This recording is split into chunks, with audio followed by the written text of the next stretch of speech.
Olá, meu nome é Natália Ferreira Valadão. Eu fiz essa pesquisa sobre a casa contemporânea em Brasília, em conjunto com uma equipe orientada pela professora doutora Elane Ribeiro Peixoto, da FAUNB. A pesquisa teve como horizonte temporal diferentes gerações de arquitetos, sendo uma delas a geração de início de Brasília e da construção da cidade e a geração atual. Tivemos como referência principalmente projetos residenciais e a teoria de Hermann Hertzberger, Kenny Frampton, Roger Clark e Michel Paus. A partir da teoria desses estudiosos, fizemos uma tabela com categorias e conceitos, que no artigo está um pouco mais detalhada, mas que aqui se apresenta no compilado das imagens que foram produção das análises. Tivemos também a oportunidade de visitar ambos os projetos com guias que realmente vivenciaram o espaço junto com suas famílias. Inicialmente, então, com a Casa dos Arcos, do João Figueira Lima. Vale dizer que esse projeto foi todo analisado a partir da construção dos detalhes, começando pela introdução do arquiteto e depois partindo para a casa mesmo, que fica num bairro residencial de Brasília chamado Parkway, apesar de que tem um acesso público. Uma análise também dos conceitos iniciais do arquiteto. A gente fez todo o redesenho de cada uma das casas para que a gente pudesse fazer uma análise bem detalhada por cima, começando pela análise da estrutura, que é base para várias das decisões do projeto, a análise também da volumetria, de como foi essa diferença de volumes, a presença dos vazios, uma análise sobre a materialidade, que é marcada principalmente pelo tijolinho, mas também tem muita presença de vidro, que permite a entrada de luz natural na casa, principalmente nesses ambientes que tem essa diferença de altura.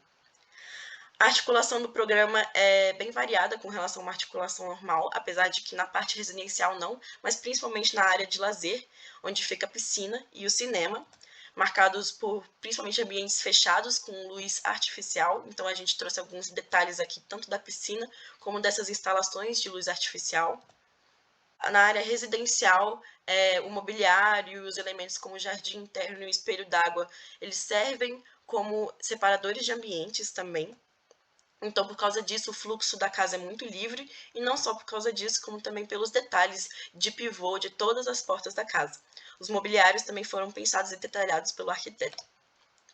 A hierarquia dos espaços é bem comum, apesar de que tem essa área pública, que seria a área de lazer, mas se reflete claramente também na permanência do local.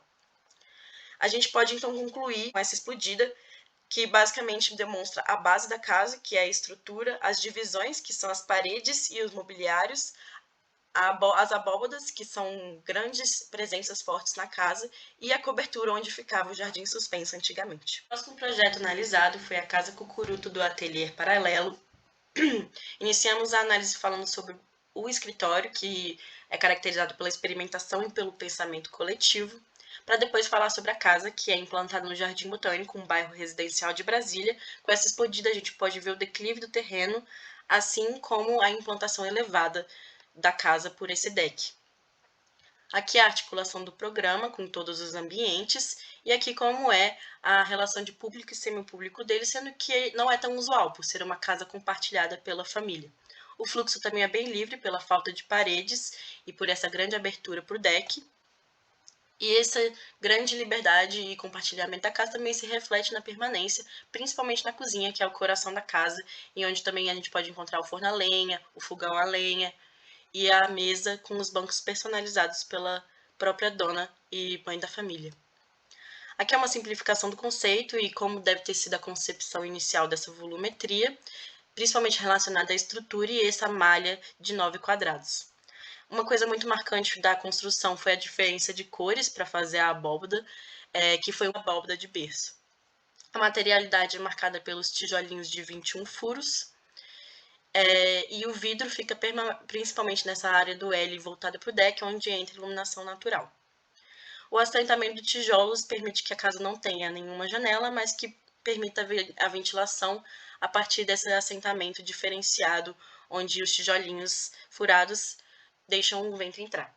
Por fim, a gente concluiu que as casas, além da junção de materialidade, também têm uma ideia muito humana sobre o habitar, tem muita relação com o tempo e sobre todas as vivências dessas famílias no local. E foi realmente um grande privilégio poder estudar e visitar essas casas.